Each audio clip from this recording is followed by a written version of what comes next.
All right, so I got the 14 bolt here up on pipe stands. I'm gonna go ahead, start disassembling all the e-brake lines, all the hard lines, basically strip the axle the same way I did with the Dana 60, get everything torn down, get the oil drained out of it, and I can start getting all my mounts cut off. All right, so I got the diff cover pulled off. That magnet honestly doesn't have a lot of metal on it. There is some metal, but not a whole lot. I think I was wrong. I see some spider gears in there. I don't see any clutch plates, so I think this is an open carrier. Originally I thought it was a gov lock, but I think now that I'm looking at it, it's an open carrier. So that's good. We're not reusing any of these gears or anything, but it is always nice to make sure there's no rust or cracks or anything on the inside of the housing. I'm gonna go ahead and spray it out lightly with some brake clean, and then I'll put that cover back on once I drain it, clean off the gasket surface. Put the cover back on just to keep dust and grime from getting in there while I'm cutting off all my mounts.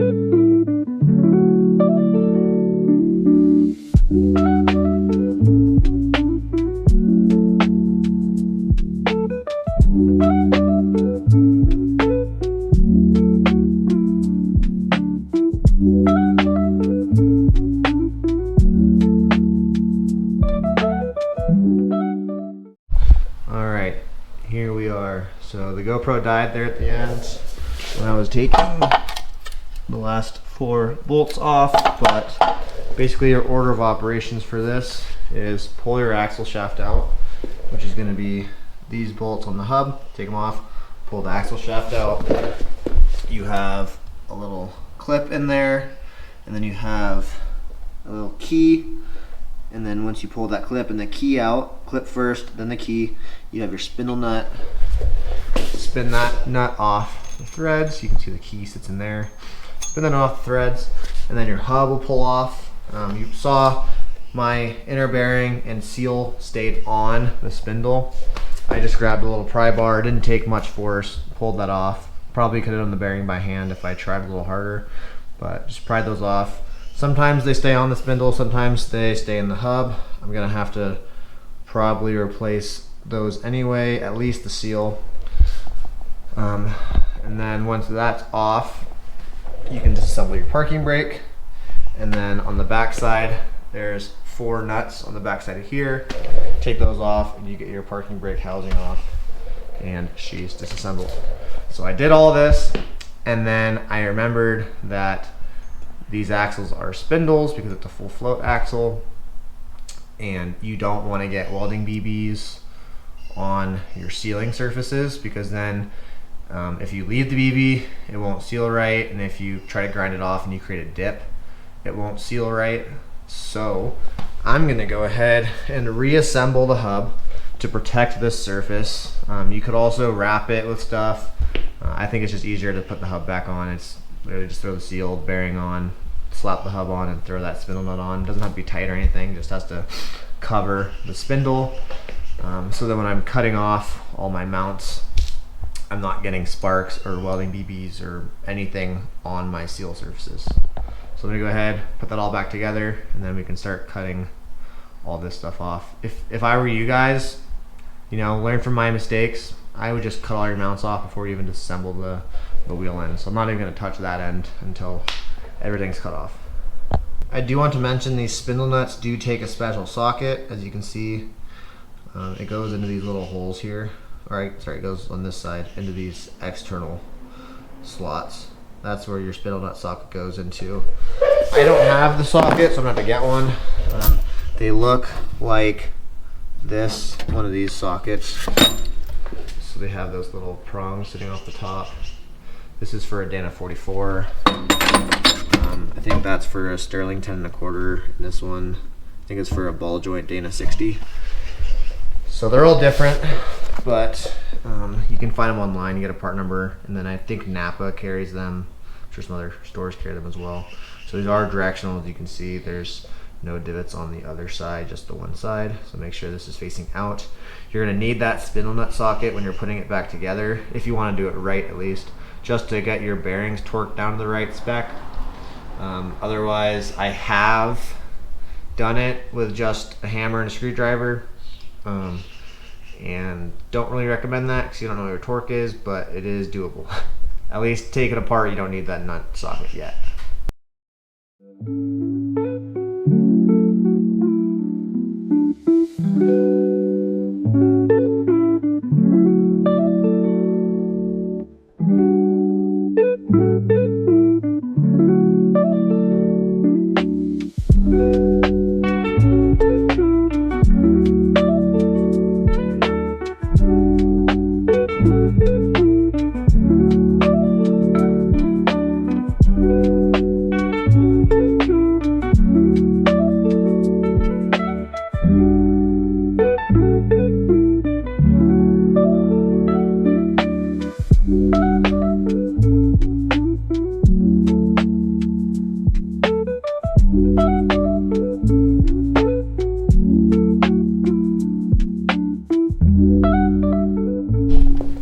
Alright, so as you saw, I got this one side done. You know, I'm working on it. Not as bad as the other side, but there's still some grinder marks that need to be welded in and grinded down. So I'm just gonna do the same thing on this side before I disassemble this side any further. Just again, protect my spindle. So yeah, go ahead and get started. All right, another note. I'm coming down to this last leaf spring mount. I was able to get to this side. This side is providing a challenge because of the dust shield. So you might actually have to, after all, tear down your whole hub assembly to get at that. I'm sure if I got in there with my plasma torch, I would have no issues, but for an angle grinder, it might be a little easier. I could probably throw a new disc on that's a full 5 inches, and it would make it easier to get in there, but I have to disassemble it anyway, so just go ahead, disassemble it, and make it easier to get in there. All right, the mounts are cut off. I had a mini heart attack there. I looked at this side, and it looks like there's just one big weld, just because of all that rust.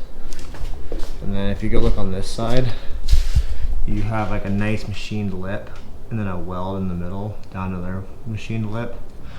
And I was like, oh crap, I wonder if the spindle broke off and someone welded a new one on, or what happened. But I think they're the same. This one's just a lot cleaner for some reason than that one. So I don't know, it doesn't really matter because your axle seal's there. That's not really the sealing surface. Don't know why it's cleaner. Maybe it had a leak which prevented it from rusting, but I'm not too worried about it. All right, here is where we are at. Don't mind the angle iron, that's just to hold the diff up. All my pipe stands are being used at the moment. But here's what the truss is gonna look like.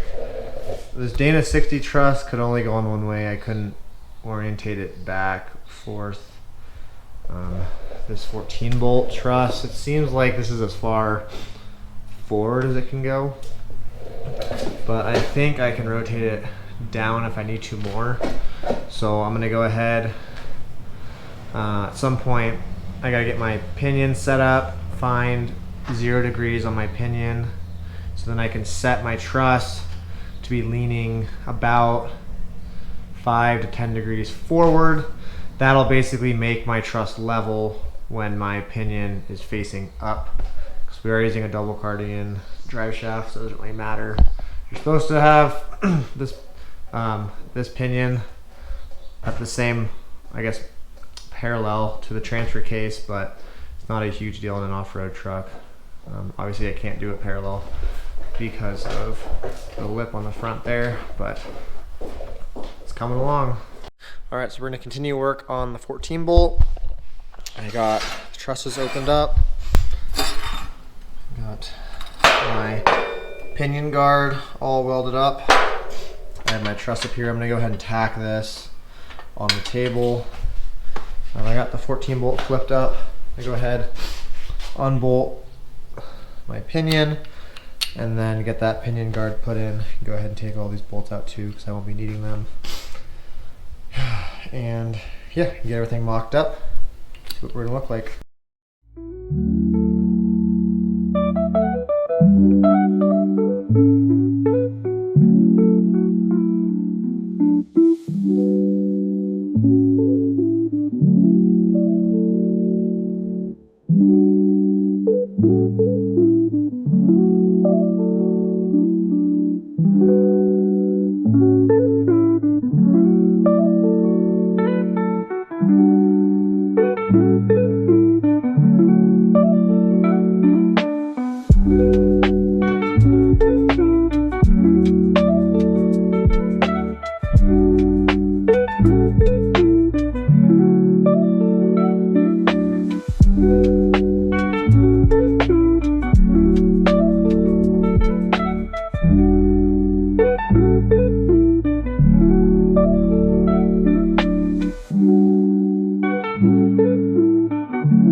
So I ended up taking that bridge off because that bridge is a trim to fit right here.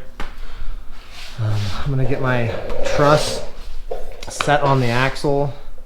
The way I'm gonna do this is I ended up putting one of these pipe stands on the pinion, and then I'm gonna raise these pipe stands until my pinion is at the right pinion angle I want, and then I'm gonna raise it so the axle tube is level, and then I'll weld the truss on level. I'm doing it that way because then my truss will match my spring perches, and then when I end up doing a 4-link, it will match so it's level underneath the truck. You don't have it sitting back or sitting too far forward. It doesn't really matter. It's not going to make it any stronger, any weaker. I'm just OCD. I don't want to look under my truck and see it sitting far back. I want to see it sitting up and down. The front one, there's not a lot of choice there because it can pretty much only go in one spot. But on this one, I can angle it forward. I can pull it back if I want to shave down a few of these cast spots. That one, and then these two. But we will see what I can figure out. So I'm right there at 8 degrees. My transfer case is sitting there, so obviously I can't measure my transfer case to match that. But my plan is just to set it up as a factory 14 bolt. So I'm gonna go ahead and look up what the 14 bolts come from the factory, what pinion angle, and then I'll lift the rear to either drop it or I'll lift the yoke to raise it. All right, so I'm gonna go ahead and weld the axle tubes.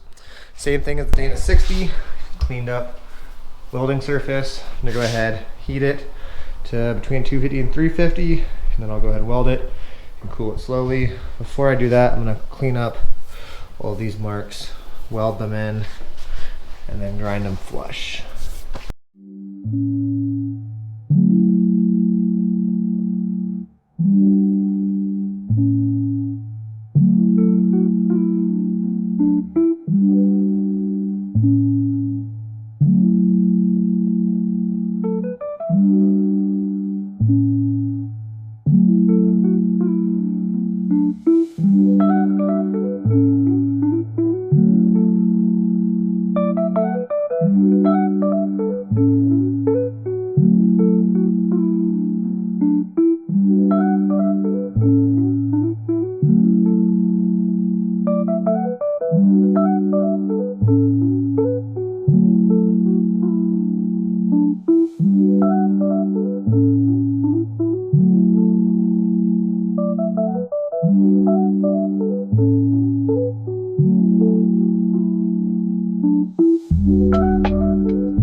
right, you guys know the drill by now. All welded up, wrapped in a blanket, let it cool till tomorrow morning. I ended up doing 2 passes on this. Why? I don't know. The first pass just didn't look that strong just because of how much of a divot there was in this tubing. So I ended up just doing another pass around both sides. Why not? Who cares? We'll see if it works. All right, so I just uncovered the axle. Welds turned out pretty good. No cracks in them as per usual. I hit them with a wire wheel to clean them up really quickly. Now I go ahead, set my pinion angle, and then get that truss welded on. All right, so I got my axle leveled out this way.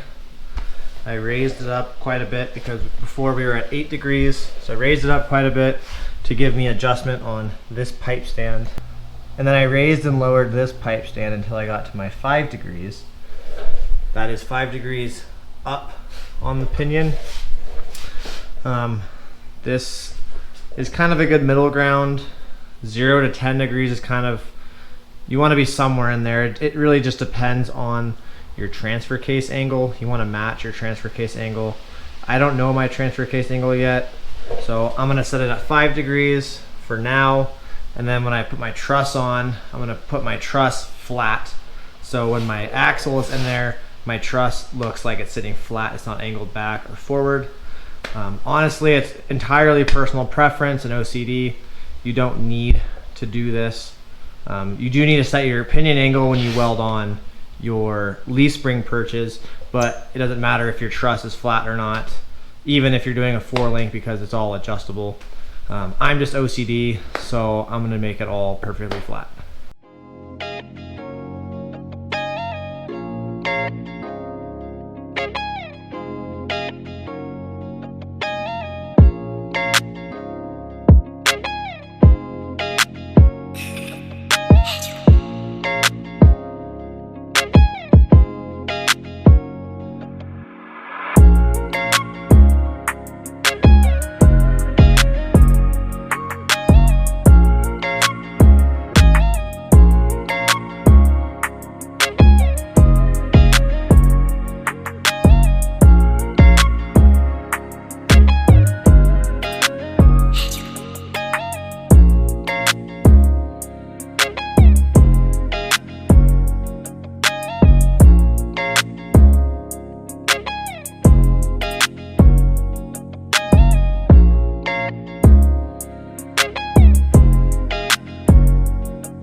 Alright, so I got my truss fully welded on. Everything looks good. Now I'm gonna get this bridge going. So this bridge is a trim to fit. They have it laser etched into this part. Basically what I did, I took this piece, I slapped it in there where I want it. I measured that gap from the back to the front, and then I transfer that measurement to the back side of this plate, which should bring the plate in enough to be on the back side of this.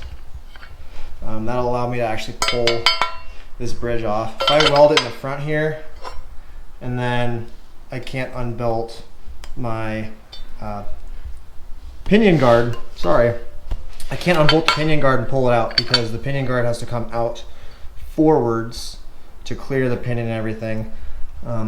So this has to be welded on the back side, or sorry, bolted to the back side when it's welded to the truss, because this is not removable. So I go ahead, get this cut down, and yeah, get it cut down and weld it in. So there it is, it fits in there. I did end up cutting it a little bit short, so there's a little bit of a gap on the bottom there, but we should be able to fill that in with a welder. So I'm gonna go ahead, get this tacked in, and then we'll weld her all the way.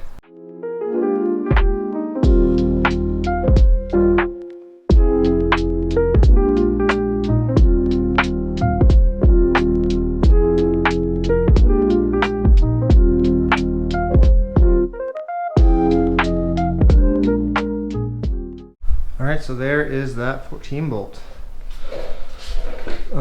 Take note that when you cut your bridge, it does sit below the top of the truss. I cut mine so I could clear that weld back there, and it ended up being below the weld, so it was too short. So I had some pretty big gaps to fill. This side was better than that side. That side is not the prettiest because of it. It's definitely gonna hold and it'll be strong. It's just not the prettiest weld. But there she is. I did also forget that I was planning on cutting off a section of this truss somewhere, one on each side, to put spring perches on. But I ended up welding them all the way, which is gonna make it a pain in the butt to cut the truss out to throw spring perches in there. So that means we might have to 4-link the rear end. We will see how I'm feeling in the future, whether I want to cut that out and put spring perches in there, or if I just want to do a 4-link. So leave a comment on what you guys think we should do. 4-link it with some like 16-inch coilovers, or I have these Chevy 63s and spring perches over here that we can use. So leave a comment what you think, and we'll look at it, we'll price everything out, figure out what we're gonna end up doing, and yeah, should be pretty slick.